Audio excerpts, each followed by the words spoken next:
Okay, so welcome back. This is part 2. But after that, after I went to hospital, I went home, and the doctor said that like in the hospital, the doctor came the next morning, and then she told me that she doesn't understand why my doctors refuse to give me other medication, because she said that she prescribes it to like everyone who's pregnant, who the first tablets, they don't work, so they try them with these tablets. So she didn't quite understand why they wouldn't give them to me.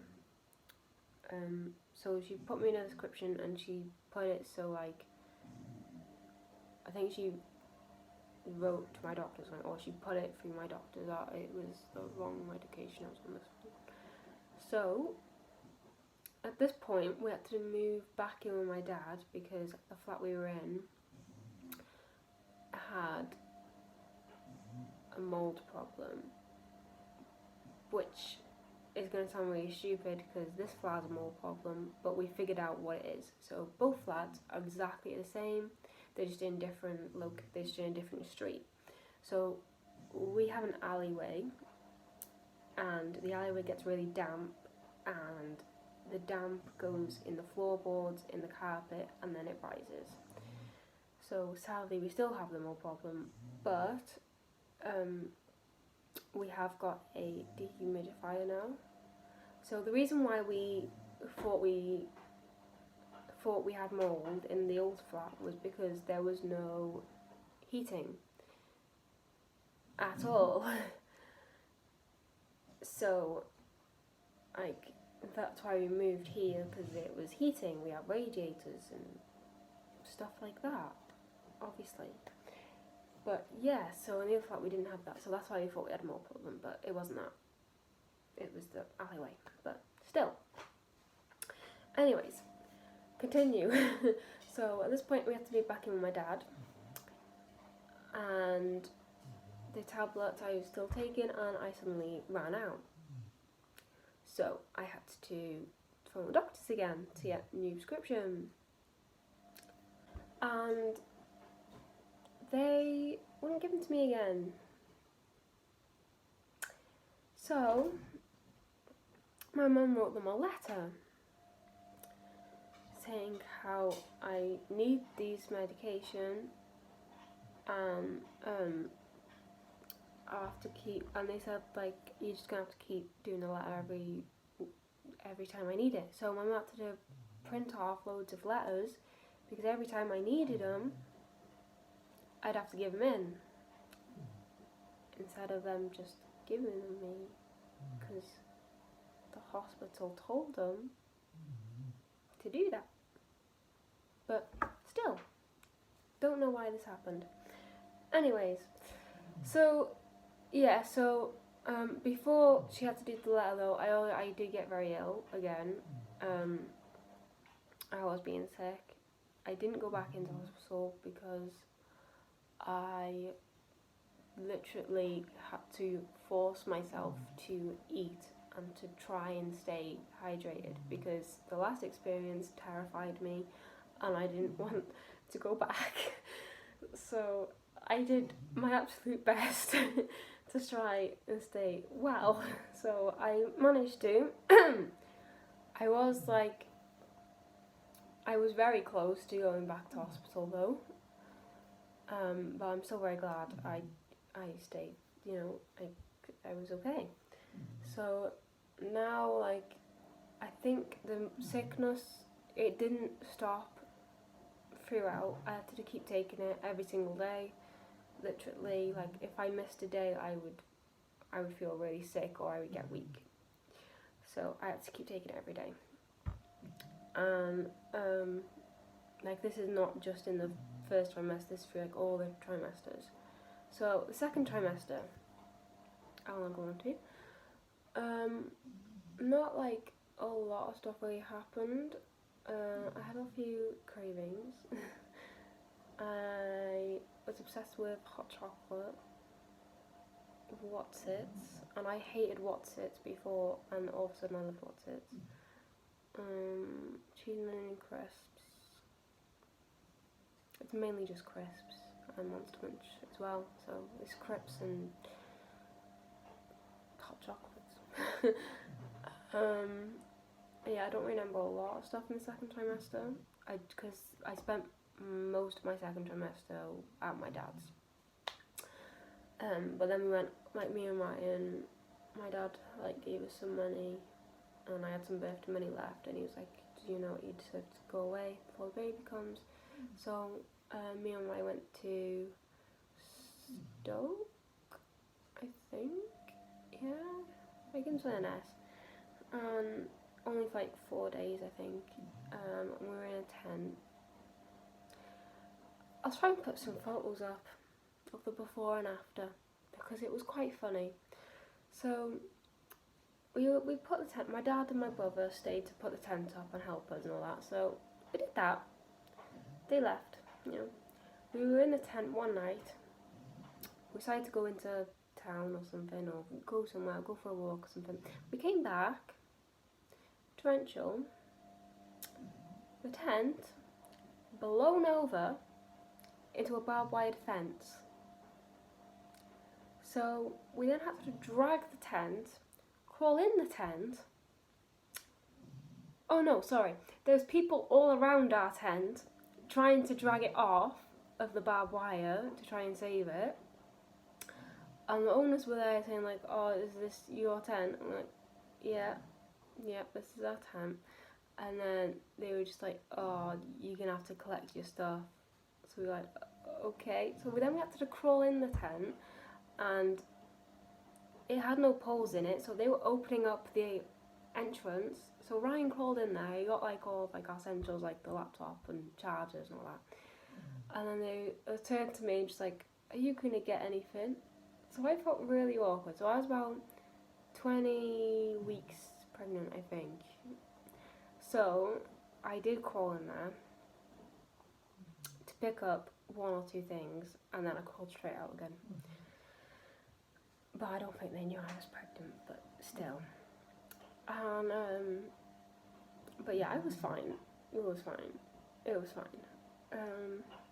It wasn't really a dangerous activity because they had it open, but it was okay.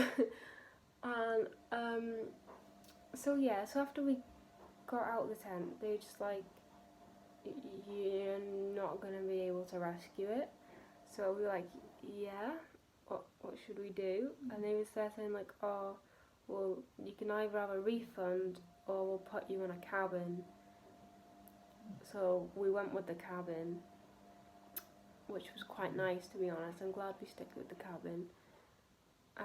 But it was really windy. We had to go back into getting all our stuff, because after they left, we felt really awkward.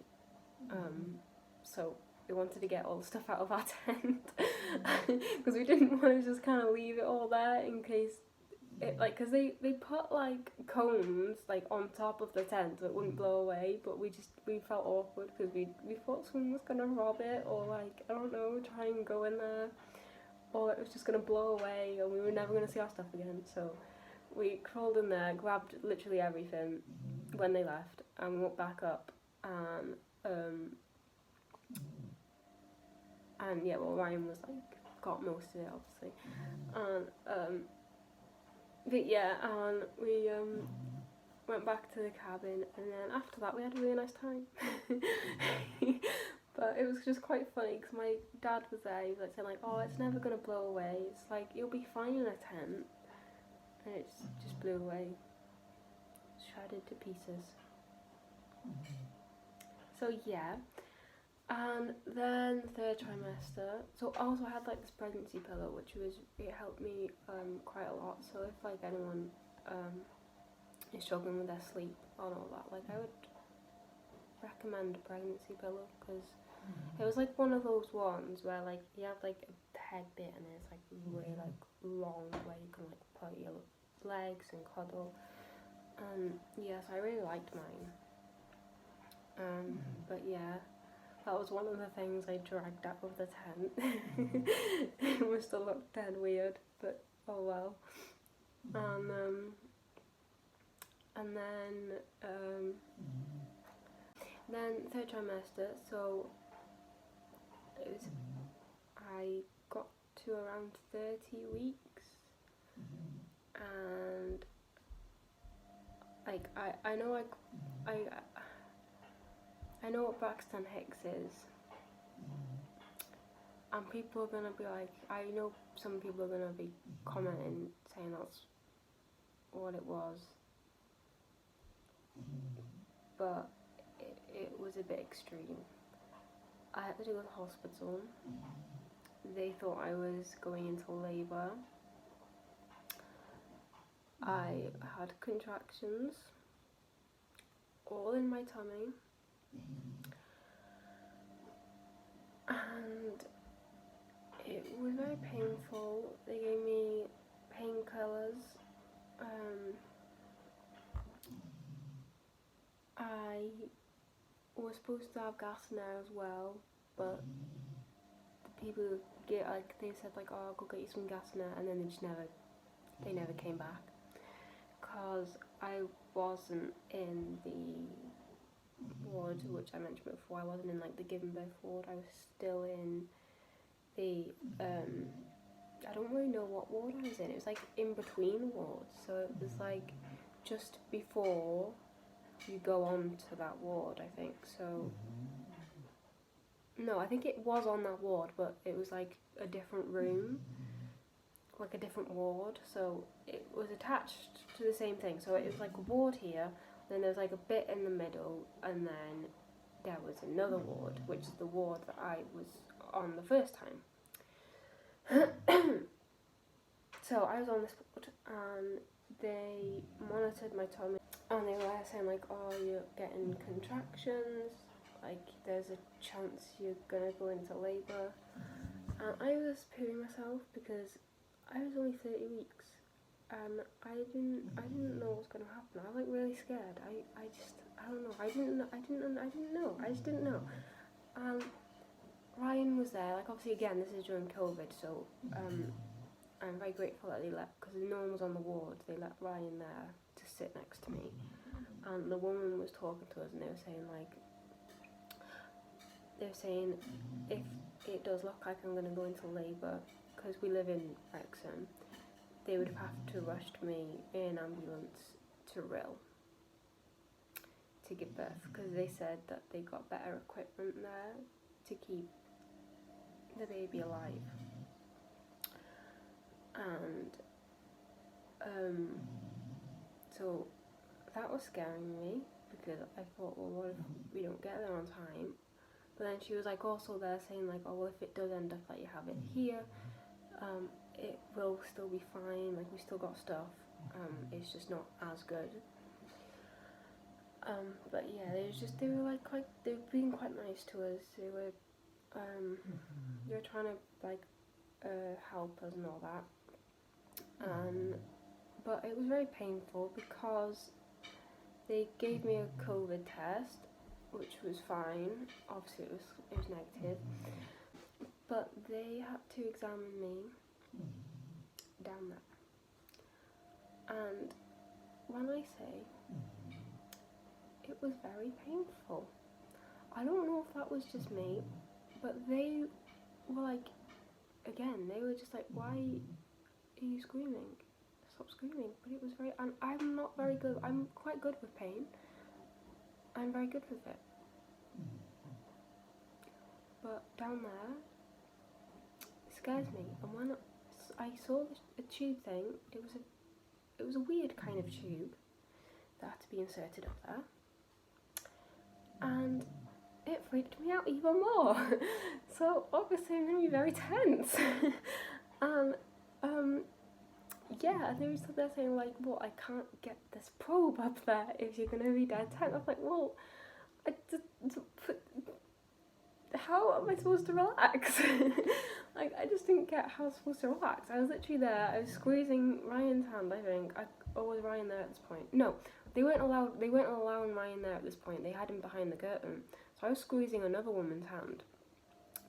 And it made me bleed, basically. It ended up with me bleeding. And I was also scared about that as well. it was very stressful. And yeah, so after that, I had to keep going to the toilet every 5 seconds as well. I just kept like needing to wee like constantly. I was just getting up, I was weeing, I was getting up, so up and down. They basically did that examination to see if my waters broke, I think, or to see like if Lola's like was ready to come. That was the examination was about. I don't think I said that, but that was what it was. And they said that she looked fine. They said like it doesn't look like she's ready to come. So they said that they're just gonna put me in a room for a few days to make sure that she's not coming. So I got moved to another room on my own. That like Ryan wasn't allowed there, I had to go, and I was still in a lot of pain. I was still getting contractions. This is a bit gross or TMI, but I also had diarrhea, and again I couldn't stop weeing. My mum said like that she was scaring me a lot because she said like, oh, that can happen before you give birth because like your body's getting ready to empty everything. So that was scaring me as well, and I had it all through the night, and I managed to get some sleep around 7 a.m. in the morning till about 9 a.m. And then my mum dropped off a few things. She said like, oh well, I'm fine. They both dropped off a few things. They got me some food and dropped off some baby clothes in case she came. She didn't come at 30 weeks, by the way, but I was in hospital for 2 days, I think. No, sorry, 3 days. So I was in 2 nights and 3 days, I think. I think I was, anyways.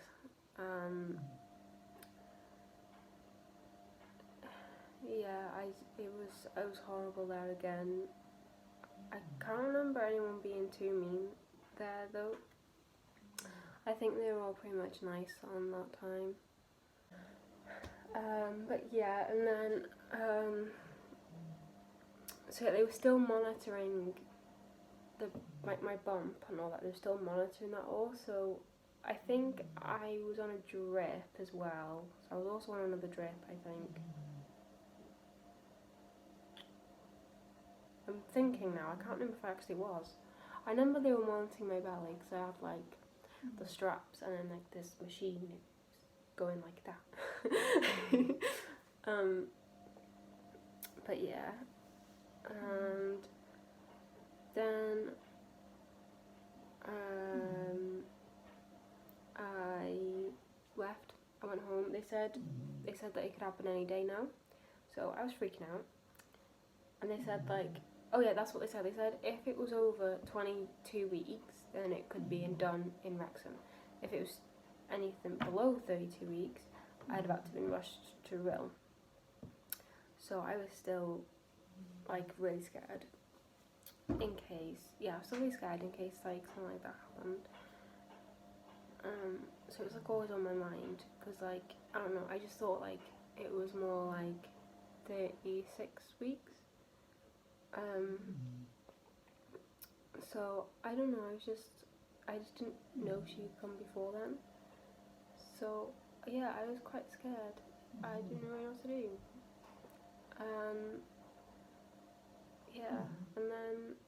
So then basically, nothing again really happened. Oh yeah, I did. What am I saying? When I was in hospital, they said that my bump was, I think they must have said it was slightly bigger than what it should be, I think. Or like it grew in like the time I was there. So they obviously they measured it like when I was there, and then the day I was leaving they measured it again, and they said that it's bigger and you're gonna have to have even more scans. So because I was underweight, I had extra scans, and now because my bump was slightly different, I had even more extra scans. So I literally have like thousands of actual scan photos, which I'm actually really glad that I have. But yeah, and when I went for the scan that week, I think it was, and they said that Lola wasn't growing properly. She was like under the weight she should have been. So I then had to keep going. I think it was every week or every 2 weeks. Can't quite remember. But I remember I think it was around 36 weeks. Or was it 38 weeks? No, I think it was 30. No, it would have been 36 weeks. So the last, like, I kept going back, and then they kept saying like, oh, we'll give it till 36 weeks, and if she still is under the weight she should be at, then they said that they'll have to do something and like kickstart my labour to try and get her out earlier. But on the last scan they said like, oh, it's okay, that's fine, you can go, like, you know, it's fine, you can carry on. We don't need to kickstart your labour, so that's good. I have just remembered something as well, actually, which happened in the second trimester. So I'll say that, and then I'll end this video, and then I'll do like a bit. So yeah. So basically, when because like all this thing happened with COVID, because of my anxiety, I couldn't go to any appointments on my own. I had to, especially with the scans, I had to make sure that Ryan was with me. And they were always a bit funny about it, and they were very rude. They would say like how I don't know, they would just be they would keep saying, oh, how lucky we are, and being like, oh, you should be grateful. And we were grateful, we were very grateful, and we knew we were lucky that he got to experience it, but it was more because I couldn't cope on my own. It wasn't because he was just there for the sake of it. It was because I wouldn't have been able to, and I proved that. This one woman wouldn't let him in, no matter what. She was there saying, no, it's not that, and I kept saying, it's on my notes. It's like, please, like, I could barely talk to this woman. I was shaking. I kept saying notes, like in some notes, and she was like saying like, no, go sit on the chair. So then I stood still. I had a panic attack. I couldn't breathe. I couldn't even tell them what my name was, because when I went in, they were asking me what my name was, and I was trying to tell them, can like Ryan come in, please? And they just kept saying no, like, what's your name? I tried to say my name. I just passed them my notes, and they were asking where I lived to confirm who I was, and I couldn't tell them. I just couldn't do it. I then burst into tears. So I was like crying my eyes out. So then they gave me a tissue, and then they were still there, like saying like, oh, it's like, you know, you can't come in. And she just kept saying it, and then that was just making me like worse. I couldn't talk, and I was really scared. And they did everything they needed. They did everything they needed to do eventually. But yeah, I was really scared, and I walked out. I was still panicking. I still couldn't breathe. Ryan was sitting in the waiting room. He was just like, "What's going on? What happened?" I couldn't talk to him. I couldn't breathe. I literally had to walk out of like the scanning bit and the X-ray bit. We walked out of the thing onto like the corridor. I had to like pull my mask down, and I was really struggling to breathe. And I was trying to tell him I was having a panic attack, and he thought I said she had a heart attack. So then he started panicking, and I was like, no, I was like, I made sure, I told him eventually, and I was still panicking, and we were still walking home, and I was still panicking, I still could barely talk, and I was still shaken, I couldn't do much, and Ryan was on the phone to my mum saying like, oh, like, how we have to make sure this doesn't happen again. So they did. My mum, she phoned like the hospital. She phoned like support people or something. She told them that like, oh, like this can't happen again. Like, it just can't, because of like how like it affected me. And like, so yeah, so that basically happened. And because of that, Ryan was allowed with me or on the phone to me on any kind of appointment. So I was very grateful for that. I'm really sorry for people who didn't have that and who did have panic attacks and who was freaking out. I'm really sorry if that happened to you and your like your doctor or whatever, they just refused it. I am really sorry. And I know I'm lucky that they managed to eventually let that happen, like for Ryan to be there. But yeah, so that was that.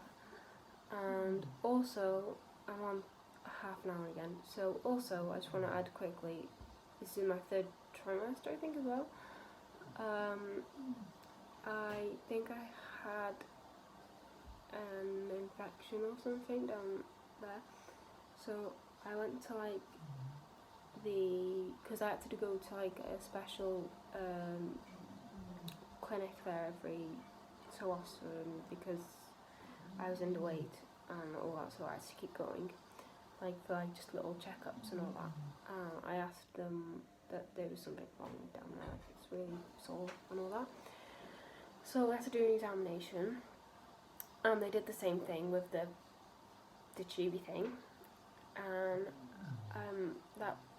I was in a lot of pain. I was screaming, and I told them that Ryan was there with me, so they was like, oh, do you want Ryan to come around the curtain and hold your hand? I was like, yes please.